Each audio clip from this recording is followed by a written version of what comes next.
Assalamualaikum warahmatullahi wabarakatuh. Kami dari kelompok 6 mata kuliah studi Quran dan Hadis yang beranggotakan Fahima Wurin, Adila, Adi Irma Oktaviana, Nurul Hidayati, dan saya Muhammad Wilasyarul Ramadan. Kami akan membahas tentang nasih dan mansuh.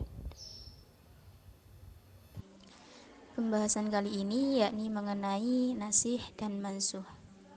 Langsung saja pengertian nasih dan mansuh. Kata nasih dan mansuh merupakan bentuk perubahan dari kata nasah, masdar dari kata kerja nasakho. Kata nasah sendiri mempunyai banyak makna, di antaranya yang pertama yakni menghilangkan atau al-izalah, sebagaimana dalam surat Al-Hajj ayat 52 yang artinya, dan kami tidak mengutus seorang rasul dan tidak pula seorang nabi sebelum engkau Muhammad, melainkan apabila ia mempunyai suatu keinginan, setan pun memasukkan godaan-godaan ke dalam keinginannya itu. Tetapi Allah menghilangkan apa yang dimasukkan setan itu, dan Allah akan menguatkan ayat-ayatnya, dan Allah Maha mengetahui lagi Maha bijaksana. Makna yang kedua yakni menggantikan atau at-tabdil, sebagaimana dalam surah An-Nahl ayat 101 yang artinya, dan apabila kami mengganti ayat yang satu dengan ayat yang lain. Makna yang ketiga yakni pengalihan atau at-tahwil, sebagaimana yang berlaku dalam ilmu faraid atau pembagian harta warisan. Dan yang keempat bermakna mengutip atau memindahkan, yang disebut juga dengan an-nahl, seperti kalimat nasakhtu al-kitab, berarti saya mengutip isi buku. Sebagaimana dalam Quran surat Al-Jathiyah ayat 29 yang artinya, sesungguhnya kami menyuruh untuk menasakh apa yang telah kamu kerjakan. Dari definisi yang telah disebutkan, di sini dijelaskan bahwa nasakh mempunyai makna yang banyak. Akan tetapi di antara makna-makna tersebut yang paling mendekati kebenaran adalah bermakna al-izalah atau menghilangkan. Sedangkan pengertian menurut istilah adalah raf'u syai'in wa itsbatu ghairihi makanu, yang artinya mengangkat atau menghapuskan sesuatu dan menetapkan yang lain pada tempatnya. Dalam kalimat lainnya yakni mengangkat atau menghilangkan hukum syarak dengan dalil hukum syarak yang lain. Disebutkan kata hukum di sini menunjukkan prinsip bahwa segala sesuatu hukum asalnya adalah boleh, tidak termasuk yang dinasakh. Kata nasih yang menghapus maksudnya adalah Allah yang menghapus hukum itu, sebagaimana firman Allah dalam surat Al-Baqarah ayat 106 yang artinya, ayat mana saja yang kami nasahkan atau kami jadikan manusia lupa kepadanya, kami datangkan yang lebih baik daripadanya atau yang sebanding. Tidakkah kamu mengetahui bahwa sesungguhnya Allah Maha Kuasa atas segala sesuatu? Selanjutnya, mansuh. Mansuh adalah hukum yang diangkat atau yang dihapus. Makna ayat mawaris atau waritan atau hukum yang terkandung di dalamnya misalnya adalah penghapusan atau nasih hukum warisan kepada kedua orang tua atau kerabat, sebagaimana yang telah dijelaskan dalam Quran surat An-Nisa ayat 11. Selanjutnya adalah pro kontra eksistensi nasih dan mansuh. Yang pertama adalah pendapat kelompok yang pro terhadap nas dan mansuh. Ulama yang mendukung eksistensi nas dan mansuh menyatakan bahwa nas atau penghapusan sebagian ayat Al-Quran oleh ayat yang lainnya adalah boleh dan telah terjadi. Mayoritas ulama yang memperbolehkan nas berargumen dengan dalil akli dan nakli. Argumen secara akal sebagaimana yang disampaikan oleh Wahbah al-Zuhaili adalah bahwa nas secara akal bukanlah merupakan sesuatu yang mustahil. Nas adalah perbuatan Allah, dan Allah berbuat dan menghukumi sesuai dengan kehendaknya. Allah memerintahkan mengerjakan sesuatu dalam satu waktu dan melarangnya dalam waktu yang lain. Adapun apabila Allah dalam mensyariatkan hukumnya menyesuaikan kemaslahatan manusia, maka tidak ada keraguan bahwa suatu kemaslahatan berubah sesuai dengan perubahan orang dan masanya. Sesuatu yang mendatangkan maslahah bagi seseorang dalam suatu masa, terkadang tidak memberikan maslahah bagi orang lain yang hidup pada masa yang lain. Dengan demikian, ketika suatu kemaslahatan berubah, sedangkan pensyariatan hukum menyesuaikan kemaslahatan manusia, maka nas merupakan sesuatu yang mungkin terjadi dan bukan merupakan sesuatu yang mustahil. Sedangkan dalil nakli diperbolehkannya nas adalah yang pertama, firman Allah dalam surat Al-Baqarah ayat 106, yang artinya, ayat mana saja yang kami nasahkan atau kami jadikan manusia lupa kepadanya, kami datangkan yang lebih baik daripadanya atau yang sebanding dengannya. Tidakkah kamu mengetahui bahwa sesungguhnya Allah Maha Kuasa atas segala sesuatu? Yang kedua adalah firman Allah dalam surat An-Nahl ayat 101, yang artinya, dan apabila kamu letakkan suatu ayat di tempat ayat yang lain sebagai penggantinya, padahal Allah telah mengetahui apa yang diturunkannya, mereka berkata, sesungguhnya kamu adalah orang yang mengada-ngadakan saja, bahkan kebanyakan mereka tiada mengetahui. Yang ketiga adalah pernyataan Ali bin Abi Thalib kepada seorang hakim, yaitu, apakah kamu mengetahui tentang nas dan mansuh? Tidak, jawabnya. Kalau begitu kamu binasa dan membinasakan orang lain, ujar Ali. Yang keempat adalah karena adanya kontradiksi antara suatu ayat dengan ayat lainnya jika dilihat dari segi makna yang tersurat, seperti ayat tentang mawaris dengan ayat tentang wasiat. Selanjutnya adalah pendapat kelompok yang kontra terhadap nas dan mansuh. Tidak sependapat tentang adanya nas dalam Al-Quran, sebagian ulama yang lain berpendapat bahwa tidak ada nas atau penghapusan ayat dengan ayat lainnya dalam Al-Quran. Di antara argumentasi ulama-ulama yang menyatakan tidak ada nas dalam Al-Quran adalah, yang pertama, jika dalam Al-Quran terdapat ayat yang telah mansuh atau dihapus, maka sebagian ayat Al-Quran ada yang dibatalkan. Dengan demikian, maka sebagian isi Al-Quran ada yang batil. Padahal Allah telah menegaskan dalam firman-Nya pada Quran surat Al-Fusilat ayat 42, yang artinya, yang tidak ada datang kepada Al-Quran kebatilan baik dari depan maupun dari belakangnya, yang diturunkan dari Rabb yang maha bijaksana lagi maha terpuji. Kemudian yang kedua adalah tidak adanya kesepakatan para ulama beberapa jumlah ayat yang telah dinas. Demikian pula para sahabat. Tampaknya hanya Ali saja yang berwanti-wanti tentang nas. Yang ketiga, tidak ada penegasan Nabi tentang ada atau tidaknya nas. Sekiranya telah terjadi nas dalam Al-Quran, tentunya Nabi sebagai pemegang otoritas utama dari Al-Quran menjelaskannya dengan tegas. Selanjutnya, mereka juga mengkritisi alasan-alasan yang digunakan ulama yang menetapkan adanya nas dan mansuh dalam Al-Quran, yaitu yang pertama, firman Allah dalam surat Al-Baqarah ayat 106, manansah min ayatin aw nunsiha, tidaklah menunjukkan adanya nas dalam Al-Quran. Sebab lafal ayat yang terdapat dalam firman Allah tersebut dapat diartikan sebagai mukjizat dan juga dapat diartikan kitab-kitab sebelum Al-Quran. Lafal nas pada ayat tersebut bukanlah berarti menghapuskan, melainkan memindahkan atau menyalin ayat dari Lauh Al-Mahfuz kepada kitab lainnya. Ayat tersebut sebenarnya tidak menunjukkan bahwa nas telah terjadi dalam Al-Quran, melainkan hanya memberikan penjelasan bahwa apabila terjadi nas, maka akan diganti dengan yang lebih baik.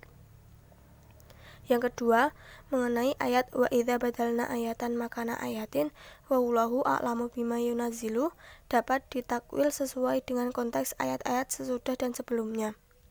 Dalam ayat ini diceritakan kepada umat Islam masih banyak yang ragu bahwa Al-Quran yang demikian dapat keluar dari mulut seorang ummi yang dapat menggantikan wahyu-wahyu dari para nabi Yahudi yang telah mereka yakini dan hormati selama ini. Maka ayat ini menegaskan apa yang mereka ragukan itu. Yang ketiga atau yang terakhir adalah adanya ayat yang tampaknya bertentangan dan yang mungkin belum dapat dikompromikan, belum dapat menjadi jaminan tentang adanya nas. Baiklah, untuk selanjutnya yaitu materi tentang bentuk-bentuk nasih dan mansukh dalam Al-Quran. Sebagian jumhur ulama, sebagaimana disinggung oleh Abdullah Said, mengklasifikasikan terjadinya nas dalam Al-Quran pada 3 aspek, yakni yang pertama nasih hukum sekaligus bacaan. Yang kedua yaitu nasih hukum tetapi bacaannya masih tetap berlaku, dan yang ketiga yaitu nasih bacaan namun hukumnya masih tetap berlaku. Yang pertama yaitu nasih hukum sekaligus bacaan, yaitu tidak boleh dibaca dan tidak boleh diamalkan karena telah dinasakh secara keseluruhan. Seperti contoh ayat tentang penyusunan yang menjadikan kemahroman seseorang disebabkan 10 kali hisapan. Aisyah radhiyallahu anha berkata bahwa ia termasuk ayat Al-Quran yang pernah diturunkan 10 kali hisapan yang diketahui dapat menjadikan kemahroman seseorang, kemudian dinasakh dengan 5 kali susunan yang diketahui. Kemudian Rasulullah wafat, sedangkan ketentuan masalah ini tidak termasuk dalam ayat Al-Quran yang dibaca. Yang kedua yaitu nasih hukum tetapi bacaannya masih tetap berlaku. Menas hukum tetapi bacaannya tetap berlaku banyak sekali ditemukan dalam Al-Quran. Jenis inilah yang sangat dikehendaki oleh syariat Islam. Az-Zarkashi mencontohkan pada ayat tentang iddahnya orang yang ditinggal mati suaminya dalam surat Al-Baqarah ayat 240, yaitu yang berbunyi A'udzu billahi minasyaitonir rajim. Bismillahirrahmanirrahim. Walladzina yatawaffawna minkum wa yadharuna azwaja wasiyatan li azwajihim mata'an ilal hauli ghaira ikhrajin. Yang artinya, dan orang-orang yang akan mati di antara kalian dan meninggalkan istri-istri hendaklah membuat wasiat untuk istri-istrinya berupa nafkah sampai setahun tanpa mengeluarkannya dari rumahnya. Pada ayat tersebut disebutkan bahwa masa iddah wanita yang ditinggal mati oleh suaminya adalah selama 1 tahun. Kemudian ayat tersebut dinasakh dengan ayat lain yang berbunyi Bismillahirrahmanirrahim. Walladzina yatawaffawna minkum wa yadharuna azwaja yatarabbasna bi anfusihinna arba'ata ashhuri wa ashra. Yang artinya, dan orang-orang yang meninggal di antara kamu dengan meninggalkan istri-istri, hendaklah mereka para istri itu menangguhkan dirinya atau beriddah selama 4 bulan 10 hari. Quran Surat Al-Baqarah ayat 234. Kronologi terjadinya nas di sini bukanlah berarti terjadi kontradiksi antara ayat pertama dan kedua, tetapi ayat pertama menitik beratkan pada wanita yang ditinggal mati oleh suaminya sedangkan di dalam kondisi hamil. Karena seorang wanita mengandung anak itu biasanya bisa mencapai satu tahun atau lebih. Maka turunlah ayat bahwa iddah wanita yang ditinggal mati suaminya itu selama 1 tahun. Terkait dengan kategori kedua ini muncul pertanyaan mengapa hukum yang terkandung itu dihilangkan dan membiarkan redaksinya tetap ada dalam Al-Quran. Al-Zarkashi memberikan 2 jawaban. Pertama, teks Al-Quran itu dibaca agar dapat diketahui hukum yang terkandung di dalamnya. Meskipun kandungannya hukumnya hilang, tetapi membaca redaksinya tetap bernilai ibadah karena merupakan kalamullah. Kedua, pada umumnya terjadi nas itu bertujuan untuk memberikan kemudahan. Maka redaksi tetap dibiarkan bertujuan agar diketahui bahwa kemudahan yang ditimbulkan itu melalui sebuah proses. Dan yang terakhir yaitu nasih bacaan namun hukumnya masih tetap berlaku, yakni nasih bacaan namun hukumnya masih tetap berlaku sebagaimana dikatakan Az-Zarkashi dalam Al-Burhan, wajib diamalkan jika disepakati untuk diterima oleh umat, seperti yang tersurat dalam surat An-Nur bahwa jangan kalian membenci bapak-bapak kalian karena itu kufur bagi kalian. Kategori ketiga ini sangat sedikit ditemui dalam ayat-ayat Al-Quran, karena Allah menurunkan Al-Quran untuk selain untuk dibaca dan ibadah, juga sebagai sumber hukum bagi manusia. Dan untuk mengetahui terjadinya nasikh dan mansuh dalam Al-Quran terdapat beberapa cara, yaitu yang pertama, adanya keterangan tegas dan transmisi yang jelas dari Nabi. Yang kedua, adanya konsensus atau ijma dari para ulama. Yang ketiga yaitu mengetahui mana yang turunnya lebih dahulu dan mana yang turunnya belakangan berdasarkan historis turunnya ayat. Dan yang terakhir yaitu nasikh tidak dapat ditetapkan berdasarkan hasil ijtihad, pendapat mufasir atau kontradiksi dalil-dalil secara lahiriah atau terlambatnya keislaman salah seorang dua dari perawi. Baiklah, mungkin cukup sekian materi dari saya. Untuk selanjutnya akan disampaikan oleh rekan saya. Yang keempat adalah hikmah adanya nasakh dan mansuh. Berdasarkan keterangan Imam As-Suyuti di dalam kitab Al-Itqan, hikmah dari keberadaan nasakh dan mansuh adalah yang pertama, untuk menunjukkan bahwa antara ayat dan hukum yang dikandungnya memiliki fungsi sendiri-sendiri. Ayat fungsinya adalah untuk dibaca. Membaca ayat tanpa memahami maknanya tetap memperoleh pahala tersendiri. Sedang hukum yang dikandung ayat tersebut berfungsi untuk dipelajari dan diamalkan. Yang kedua, proses pencabutan serta pembatalan suatu hukum umumnya disertai penggantian ke hukum yang lebih ringan. Adapun hikmah lain dari adanya nasakh dan mansuh yaitu mengukuhkan keberadaan Allah. Dengan nasakh dan mansuh diharapkan kita akan mempunyai prediksi dan pengertian bahwa Allah itu memang adalah zat yang maha bijak, maha kasih, maha sayang, bahkan Al-Arham Ar-Rahim, yaitu lebih kasih daripada yang berhati kasih. Selanjutnya, memelihara kemaslahatan hamba, perkembangan tasyrik menuju tingkat sempurna sesuai dengan perkembangan dakwah dan kondisi umat Islam, dan menghendaki kebaikan dan kemudahan bagi umat. Terima kasih. Itu saja yang dapat kita sampaikan. Sekian, wassalamualaikum warahmatullahi wabarakatuh.